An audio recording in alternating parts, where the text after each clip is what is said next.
മലപ്പുറം ജില്ലയിലെ ഏറ്റവും ടേസ്റ്റുള്ള ബിരിയാണി ഏതാണെന്ന് ചോദിച്ചാൽ അത് എയർലൈൻസിലെ ബിരിയാണിയാണെന്ന് ഞാൻ എപ്പോഴും പറയാറില്ലേ.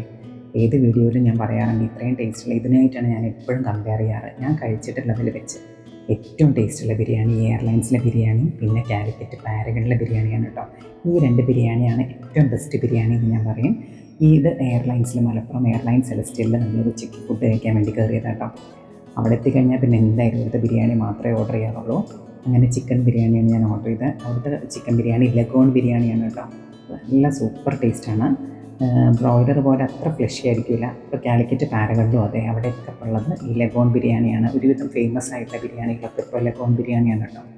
നല്ലൊരു ലെഗ് പീസ് ആദ്യം തന്നെ ഇട്ടു. പിന്നെ അതിൻ്റെ കൂടെ കഴിക്കാൻ തന്ന കുറച്ച് തൈരും കുറച്ച് നാരങ്ങ അച്ചാറും ഒക്കെ വിളമ്പിട്ടോ. ആ റൈസിൻ്റെ മണം ഉണ്ടല്ലോ, ഭയങ്കര സ്മെല്ലാണ്. കഴിച്ച് കഴിഞ്ഞാൽ കയ്യിൻ്റെ മണം വരെ വൈകുന്നേരം വരെ നിൽക്കും. അത്രയ്ക്ക് ഫ്ലേവർഫുൾ ആയിട്ടുള്ള ബിരിയാണിയാണ് കേട്ടോ ഈ എയർലൈൻസിലെ ബിരിയാണി. നല്ല കറക്റ്റ് പാകത്തിന് നല്ല മസാലയൊക്കെ ഉള്ള നല്ല ഒരു പീസ് ചിക്കനൊക്കെ ആ ലെഗ് പീസും വന്നിങ്ങനെ നമ്മൾ പറിച്ചിട്ട് അത് ആ മസാലയൊക്കെ ഒന്ന് കുഴച്ച് കുറച്ച് റൈസും മസാലയും എല്ലാം കൂടി ഒന്നിങ്ങനെ കഴിക്കണം കേട്ടോ.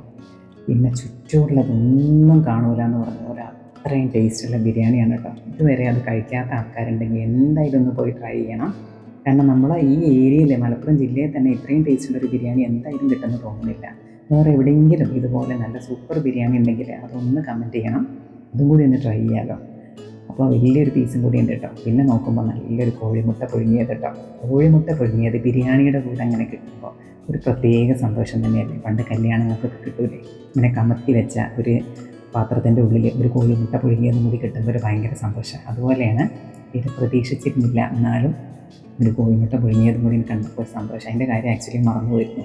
ഈ കോഴിമുട്ട പുഴുങ്ങിയത് ബിരിയാണിയുടെ കൂടെ ഒരു നല്ല കോമ്പിനേഷൻ തന്നെയാണ്. അങ്ങനെ ഒരു പുഴുങ്ങിയ മുട്ടയുടെ കഷ്ണവും ഒരു ചിക്കൻ്റെ പീസും കുറച്ച് മസാലയും എല്ലാം കൂടി വെച്ച് കുറച്ച് ചോറ് കഴിച്ചു കേട്ടോ. എന്താ ടേസ്റ്റ്, അടിപൊളി ടേസ്റ്റാണ്.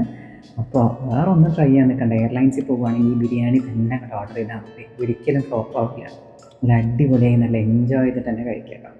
അങ്ങനെ നല്ല എൻജോയ് ചെയ്ത് നല്ല ടേസ്റ്റി ആയിട്ടുള്ള ഒരു ബിരിയാണി ഫുള്ള് കഴിച്ചു കേട്ടോ. അത്രയും ഒരുപാട് ക്വാണ്ടിറ്റി ഉണ്ട്. ഫുള്ള് കഴിച്ച് കഴിയുമെന്നൊക്കെ നമ്മൾ ആദ്യം കാണുമ്പോൾ വിചാരിക്കും. പക്ഷേ അതിൻ്റെ ടേസ്റ്റ് കൊണ്ടേ വളരെ കൂളായിട്ട് നമ്മളൊരു ഫുൾ ബിരിയാണി തന്നെ കഴിച്ച് കഴിയും കേട്ടോ. നാരങ്ങച്ചാറും തൈരും ഒക്കെ കൂട്ടി ഇതൊന്നും ഇല്ലെങ്കിൽ ആ ബിരിയാണി മാത്രമാണെങ്കിൽ തന്നെ നമ്മളത് ഫുള്ള് കഴിക്കും. അത്ര ടേസ്റ്റാണ്.